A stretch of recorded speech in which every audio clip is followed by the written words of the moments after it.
Lindsay here, the Frugal Crafter. Today I have a really fun video. First, we are going to paint these 3 little cocktail canvases using Ohuhu Acrylic Markers, the brush tip ones. And then we're going to take those paintings out into the city of Bangor, Maine, and find the 3 art exchange boxes. So basically, there are these old Bangor Daily News and newspaper boxes that they've given to 3 different artists to decorate and put in 3 different businesses downtown. And what you do is you bring a piece of art, you put it in the box, and then you can take a piece of art out to bring home with you. And so I thought I would do a little piece for each of the boxes, and it would be fun to take you along. So without further ado, let's first make the art so then we can take the art. Today we'll be using the 48 pack of Ohuhu Direct Ink brush markers from our sponsor Ohuhu. They come in a gorgeous black bag with slots for each color, and I recommend you save the wrapper, maybe just cut out the color chart for your reference. But one of the things that I really love about Ohuhu markers is that they come with swatch charts. And because this is an opaque product, you're going to get a swatch card on black paper and white paper, and that saves quite a bit of time because it's always a good idea to swatch out your markers so you know exactly what you have. One of the things I love about these markers is that there's a little window on each one of them that shows you the exact color ink that you're going to get. And what you want to do before you use them is give them a good shake. These markers are all primed and ready to go, which means you don't have to do the pumping and all of that annoying work before you get started, but you do want to shake them because look in that window there. You can see that the ink is kind of separated. You see 2 different colors. You want to give it a really good shake so that when you look in that window, you're seeing one uniform color. And that's how you know the ink is ready to use. And then when you swatch it out, you should have a nice opaque strip of color. If you find that you're swatching and your ink looks watery, what you want to do is give it a really good shake and then swatch it out again, and you're going to be good to go. So always shake your markers before you use them, and you're going to have beautiful results. So with that, get your markers ready and let's paint our beautiful cocktail paintings. I'm using some mini canvases here. These were from Five Below. They're just these like paint party pack canvases, and I thought they're just the perfect size to do for this art exchange project. I found some cute photos of cocktails on Unsplash, and I'll link them in the video description. And I'm just going to go right in with my acrylic markers and sketch. These are opaque, so that means if I make a mistake, I can cover them up with another layer of color, which is wonderful with these. I am kind of just starting by blocking in my colors. I've got a couple shades of green there, from a pastel green to a bright lime green to a yellow green, and I'm just kind of layering them up and blending them together. I've also got some dark greens. Now, there is now 48 colors in the Ohuhu brush marker line, and they are just beautiful. The 24 color set is great. You could do a lot with that, but I'm telling you, having this 48 color set really made it wonderful. Now, maybe you're thinking, Lindsay, I already have the bullet tip and the fine tip acrylic markers from Ohuhu. Are these going to replace them? Absolutely not. You can use them all together. In fact, at the end of each of these projects, I'll put details in with the fine tip markers from the dual end set they have out. So I say use them all together. They're compatible, and it's really nice to have that variety of nibs. But I gotta say, the advantage of this brush tip is that you can go from thick to thin lines, and you don't have to prime them, because starting a new pack of markers that are like the bullet tip or the fine tip can take some time. So being able to just shake and go with these is really amazing. And I also love the fact that it's like using a paintbrush. You have a very smooth painterly feel to them. Now, if you're going to use them, you know, over and over and over within the day, you're not going to have to reshake them. But if you're going to put them away for a few days and use them, you will need to reshake them again. I just wanted to let you know that. That's why I say to always look in the little window and see if it looks like you have one solid creamy color, or if it looks like you have a couple different colors in there. If you can see a variation in your color through the little window, give it a good shake. And you can also see when you're getting close to running out of your color. So if you see that you're down and there's barely any ink in there, you know it's time to reorder. But if you see you've got plenty of ink, you're good to go. And I really like that. Plus, you get to see what the color actually is. And for the most part, what you're seeing through that window is what the marker is going to look like. Now, I do find that anytime I'm using acrylics, they seem, especially those darker colors, they seem to dry a little bit lighter. These have a pretty nice matte finish to them, so the shift isn't as extreme as you get with like a glossy marker, but you will have a little bit of a shift. So don't worry if you're, say, putting a couple coats to cover a large part, like say you're doing the background here, and maybe you get interrupted and you come come back and you start refilling, like going on from there, the paint could look a little different, but don't worry, it will dry a little bit lighter and it will match. But it can be a little off-putting if you're working on a large area and then coming back to it and it's like, oh, my marker's not the same color. If it's shaken up well, when it dries, it will be the same color. So just to kind of give you a heads up. Now, since I'm working on a white canvas, you probably are not going to need 2 layers of color for the most part. But as you start layering up, if you're trying to put a light color over a dark color, you might need to give it a couple different coats. Now, you're going to see me kind of make a mistake here and have to rework an area. So I'm blotting off the color that I don't need, and then I'm just going right back in with that background color and coloring up that mistake. I was putting a parasol into the drink, but I realized I didn't really have it positioned right, and I needed to move the whole straw up. So that's what I'm going to do here. These are very, very forgiving art products, and I love stuff like that because we don't always do it right the first try. And I didn't want to sketch it on with a pencil. I didn't want pencil marks to show through. I just wanted to go right in with my marker. And products like this that are so versatile and easy to cover up make kind of diving right in so easy. And you could even use these markers if you're a traditional acrylic painter. You could paint your background with acrylics and go over with these markers, or you could use these markers to do details on your larger acrylic paintings, or you could use these markers to sketch in on your larger canvas that you're going to paint in with traditional acrylics. So I really think that these paint pens are versatile, and I think there's a big reason why paint pens have been so popular lately.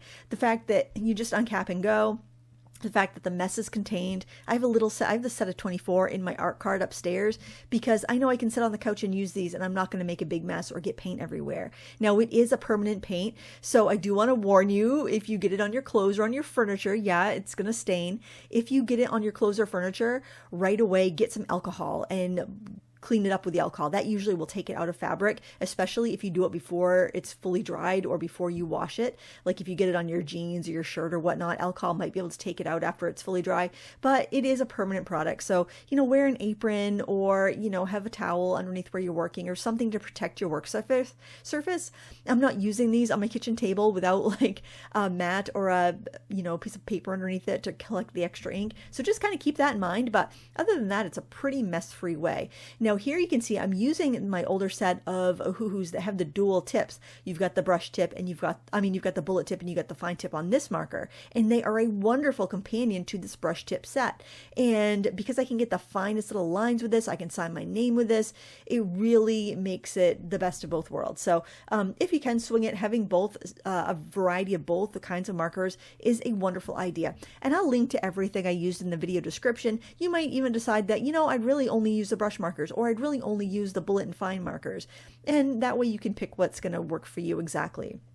Now, here we're going to start our next cocktail painting. This one is of a blue Hawaii, and I'm looking at my basic shapes. That is pretty much a square, right? That squat little glass, it's a square. So I started off by drawing a square, or rectangle actually. The wedge of lemon or orange actually, and the cherry, those are circles. And then we've got a bunch of cube shapes here. The ice cubes are little cube geometric shapes. The pattern on the glass is little diamonds, little geometric shapes. And I break it down easily like that. And because we're working with acrylics, even if it's in a marker form, it's still acrylics, we can keep layering up. Once that first layer dries, I can go over it and it's not going to budge that first layer. So, you can protect that first layer and keep going, and it's a very forgiving medium. You could even do your backgrounds first. Now, the reason I didn't paint all the backgrounds first and then paint the cocktails on top of them is because no acrylic marker is going to be 100% perfectly opaque unless it's a pastel color, because that has a lot of white added to it. So rather than having to layer and layer and layer up these blues to get the beautiful gleaming bright blue color I want, I decided I would paint on the white canvas and then paint the background around it. So it's going to save me ink 2 ways. It's going to save me ink from having to paint that middle area with a color and then cover it up, but it's also going to save me from having to layer up excessively with those other markers. So kind of blocking in rather than putting down a coat of color and then putting down another thing on top of that coat of color saves your supplies. And like I said, these are very forgiving products and very easy to work with. So here I'm only putting this little cutting board where I see the cutting board. I'm not putting that beige in everywhere. And then to simplify the background a little bit, I'm actually going to go with a solid color that I think is going to make the whole thing kind of pop rather than blurring some colors together. So, it's up to you. If you wanted to do the background like the reference photo has it, you could block in your colors and then take a soft brush and gently blend them together while they're still wet, but that's not what I wanted to do, and I didn't think that would be the best use of the markers, and plus I have to dirty a brush, and I didn't want to dirty a brush, quite frankly. So I'm just going in with this nice, gorgeous, bright red marker, and I'm filling in the background.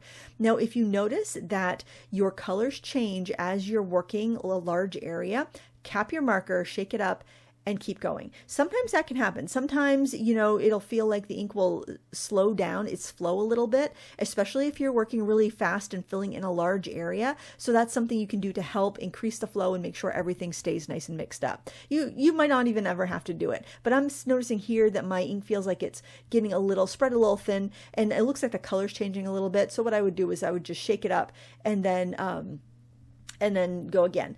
Also, with your more vivid colors, like your red, your dark reds, your dark purples, your dark blues, they're going to be more transparent because they have less white in them, less of that body to the color. And when that happens, that might mean you let that first layer dry, you give it a good shake, and you go over it. And I'm going to have to go over that background with another coat because it's kind of streaky. And that's par for the course with your more vibrant colors. So keep that in mind. Don't get discouraged if you are using a really dark color and it doesn't feel like it's covering very well and you're trying to do a really large flat part of color. That's just part of the course. Let it dry, give it another coat, and you'll be good to go. I'm adding some shadow here on the cutting board, and it wasn't quite dark enough, so I'm adding a little bit of black, and then I'm blending it out with that lighter marker. Now, don't worry, it's not going to discolor or ruin your marker. All you have to do, if you do, like, say, put black down and blend it out with a brown, or, you know, you put one color down, blend it with another, all you have to do is just scribble it on scrap paper. That's what I have over to my right-hand side, that piece of paper there. That's for scribbling off my marker after I've blended, just so that I don't stain the nib or contaminate my color. But it's very forgiving. I cannot stress enough how forgiving this medium is. And now I'm going in with the white and I'm adding some highlights. Now I'll put more crisp highlights in with the fine tip markers later, but I wanted to, you know, just get some softer highlights in. So now I'm using the fine tip pink marker from the other Ohuhu marker set, and I am drawing these kind of retro designs in the background because when I think of a blue Hawaii, I think of like 1960s. It was such a popular drink back in the 50s and 60s that I thought it would be fun to throw these kind of atomic age patterns in the background and kind of decorate like that. And this is the one I ended up putting in the Hollywood casinos, which also kind of makes me feel like it's kind of like a vintage vibe thing. And yeah, I tried to match the painting to where I was leaving it a little bit. I don't know. I wanted to paint cocktails. I think they're really fun. And there's the really bright highlights with the fine tip of the white pen in the other Ohuhu set. These are such great products. I think they work so well together, and you can use these over your alcohol marker art too for opaque highlights and details if that's something you want to do. So think about that when you add a new product to your art supply collection. Think about, is this going to just repeat something I already have? And in that case, maybe don't get it, but ask yourself, is this going to make all the other supplies I have more useful? And I think with the addition of acrylic pens to acrylic painting, or to regular painting, or to watercolor, or to acrylics, or to alcohol marker rather, this makes them more versatile and it gives you more options on how to finish those paintings. And you can also use them on their own as a standalone medium. So because of that, I think they're a very great product that almost every artist would find good use for. And having a variety of nibs, in my opinion, makes it even more versatile. And there we can see the finished one of that. And we're going to finish off with a Mai Tai, probably my favorite cocktail. And I'm kind of compressing this down a little bit so it will fit on my square canvas. And I'm sketching in with a light gray this time because I wasn't sure what I was going to do with my background. And if you look at the glass, it's kind of just got a gray tone to it, to like the glass itself. So I thought that would be really good. If any of that shows at the end, it would look like the thickness of the glass. So that's the other thing. I'll try to sketch with a color I think will either enhance or make my other colors pop, or if it ends up being shown, it'll work with the picture. So I'm just I used like 4 different colors between like red, orange, yellow, orange, and yellow to build that ombre of the color. I'm just blocking in here. I block in, but I also just try to get some of the work done while I'm at it. So I'm starting in with these light green. So basically starting with the kind of the highlight color of the leaves, knowing it's going to dry, I can go in with darker colors, or I can even blend in while it's wet. You know, just kind of play around and get used to the nibs. They're very painterly. I can see I'm blending in with that kind of more vivid lime green, and it's going to take all those more muted colors and pop them up a little bit and tone down that really dark green as I do that. And it's kind of neat how they put the lemon wedge on the side. It's kind of held in by just like a little slice on the skin, and I thought that was really cute, and so I wanted to do that in my sketch as well. And I'm stippling for the texture in the lemon skin, stippling white and green and yellow, adding a little bit of peach into the lemon itself where you can see that kind of shadow, but I didn't want to make it muddy. And here I'm kind of playing with this light blue for the background. And I realized that that's a little too light. I don't have enough pop there. So with these markers being as versatile as they are, I know I can go right over it and I can go with a more bold color. And I think that is just wonderful because you don't have to commit. If you don't like something, let it dry, paint over it. And I think that's such a boon to this type of product. So here I'm like, yeah, I need something a little bit brighter. Well, first I was using that color for a shadow and blending it in. It's like, no, I want that color everywhere, and I'll go darker for my shadow. And that's what I did. Now you can mix it. Like here, the colors are still wet, so I'm kind of mixing those two colors together. And you know, you can decide, is that enough? Do I want to go darker? But remember, let it dry because it does darken a little bit as it dries, and then you'll have a good idea about what you might want to go and do from there.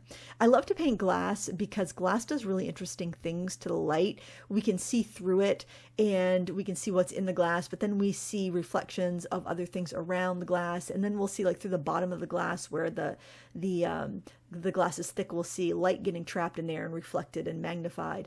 And I think that's why I find glass to be so appealing and fun to paint. I am adding some of the details to the edge of the glass, thinking of it bouncing around and reflecting the light that I have in the background. And don't forget to paint your edges, especially if you're going to do a stretched canvas, because you will have a lot more edge there visible. And that just gives it a more finished look. Like I said, I'm going to be leaving these in the art exchange boxes, so I want it to be pretty well finished and ready to display just as it is. I did decide to go over the background with that medium color blue again because I didn't like all the lines that I had there. There's nothing wrong with it. I mean, if you wanted that painterly look, that's totally fine. But to me, it looked a little too scribbly, and I wanted a little bit more of a solid effect. So after it dried, I just went in with another coat of blue, and I think that looks much better. And just like we did with the others, I will go in with some more fine details. But I am putting my larger, thicker, less punchy white highlights here, the ones that are a little bit more translucent. The brush tip markers are going to give you a little bit more translucent of a ink than the dual tip markers from Ohuhu. So just to kind of give you that heads up, see how this white is super opaque? It's because these are the markers you pump. You have pumped these markers, it's going to it's got valves in there that let the thicker ink come out, whereas the brush tip's got like a spongy brush tip that has to have really thin paint for it to flow out. So that's why your brush tip markers are never quite as opaque as your hard tip markers. And it's just something to keep in mind when you're choosing what markers are right for you. I think if you can swing it, get them all, because they're going to work so well together and they're going to work with your other medium as well. And yeah, just kind of going around with these details and signing my name and calling that one done. And now let's go drop these off. The first stop, Hollywood Casino, and we are going to put this one in the art exchange box in there. All right, stop number one. I don't even know how they work these things, but we leave a piece of art and take a piece of art. This is what I'm going to leave. Oh, okay. You must leave a piece to take a piece. Is there anything? Oh, it's deep. Is there anything in there? There's one thing. Oh, look, it's a pair of earrings. How sweet is that? Well, cool. All right, I got my first piece of art, and I've left a piece of art at the Hollywood Casino in Bangor, Maine. Now let's go to the library and see if we can find their art exchange box. We are at location 2, the Bangor Public Library, where I am going to put this painting in the art exchange box if we can find it. All right, we're at the second location here at the Bangor Public Library, and this is what I'm going to put into this box and find a treasure to take home with me. Oh, there's so much in here. Karen, who was filming for me, actually went through all of the stuff and showed everything that was in here, so check out her channel for that video. But I had my eye on this poster. I thought this was so cool because that's a really awesome anti-consumerist movie, horror movie. Well, I guess you may think it's anti-consumerist, you may just think it's freaky, but I'm grabbing that. But I want to show you these other posters that were in here because they're so cool. I was really thinking about the Carrie one too, but I think I got to take the They Live poster with Roddy Piper on it. Very cool 80s movie, but there we go. Now we're going to go off to the Bangor Cinema and see if we can find the third and final box from this trilogy. We are at the third and final place to find the art exchange box. I'm going to give away my favorite one from the collection, the Mai Tai, and it's at the Bangor Mall Cinemas. So let's go inside and see if we can find it. This is so cool. I love the collage. It looks like it's been resined or something. Let's take a look and see what's inside. Okay, the door is gonna stay. Oh, let's see. Is there something? Is that something, or is that the bottom? Oh, there's some cool things in here. Let's see. We've got. This looks like photography. It's like a beach scene, and you got some people doing gymnastics or acrobats. It looks like. Let's see what else. And it looks like a pen and ink drawing there. Very cool. Well, I think that I like this. I think I like this photography. But if Karen would rather have this, I will totally let her have it. But this is what I'm going to put in for my donation for the art exchange, and I'll tuck that right there in the back so somebody can see it. All right, there, we did all 3 boxes in Bangor, and I just had a blast. I can't wait to hang up my new treasures and wear my new treasures, and I hope you enjoyed us taking you along. Thank you so much for watching. Until next time, happy crafting. Bye. You can find the acrylic markers I used today on the Ohuhu website, Amazon, and more. Search Ohuhu on all platforms and go grab your deal.